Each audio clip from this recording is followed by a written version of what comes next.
మహిళ ఎంపిక అన్నటువంటి వార్తని హైలైట్ చేశారు. ప్రతిభకు ప్రాధాన్యమిస్తూ కూటమి ప్రభుత్వం విశ్వవిద్యాలయాల ఉపకులపతులు నియమించింది.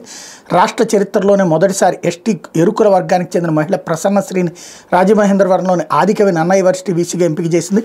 సామాజిక న్యాయానికి పెద్దపీట వేసింది. కూటమి ప్రభుత్వం అధికారంలోకి వచ్చాక రాష్ట్రంలోని 17 వర్సిటీల వీసులు స్వచ్ఛందంగా పదవి విరమణ చేశారు. ఈ స్థానాల భర్తీ కోసం ప్రభుత్వం ఇటీవల ప్రకటన విడుదల చేసింది.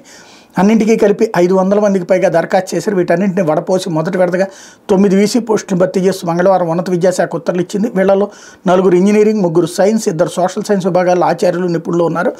అంతరిస్తున్న గిరిజన భాషలు కాపాడేందుకు ఆదికవి నన్న యూనివర్సిటీ వీసీగా నియమితురాలను ప్రసన్నశ్రీ కృషి చేశారు. గిరిజనుల్లోని బగత, గదబ, కొలామి తదితర తెగల భాషలకు ఆమె లిపి రూపొందించారు. ఈ లిపులు గూగుల్ సైతం వెబ్సైట్లో ప్రత్యేక ప్రాధాన్యం ఇచ్చింది. అంతరిస్తున్న భాషల అట్లాస్ను రూపొందించిన భారతీయురాలుగా ఎన్డీజెడ్ ఆల్ఫాబెట్ అట్లాస్ తయారు చేసి ఆమె గుర్తింపు పొందారు. ఎస్టీ ఎరుకుల వర్గానికి చెందినటువంటి ఈ నిత్య పరిశోధకురాలికి వీసీ పదవి లభించింది.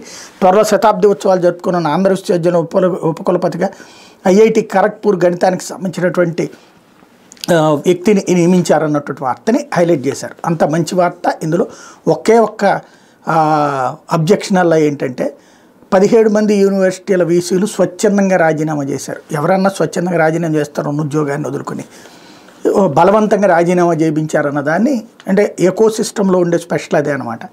దాన్ని మనకి మెదడులో అదంతా రొటీన్గా జరిగిపోయింది అన్నటువంటి కోణంలో తీసుకొస్తారు. అది కామన్గా జరిగేది. But at the same time ఇలా ఉన్నతమైనటువంటి ప్రతిభావంతులకి ఇచ్చామన్నటువంటిది మంచి పాయింట్. లేకపోతే ఉపాధి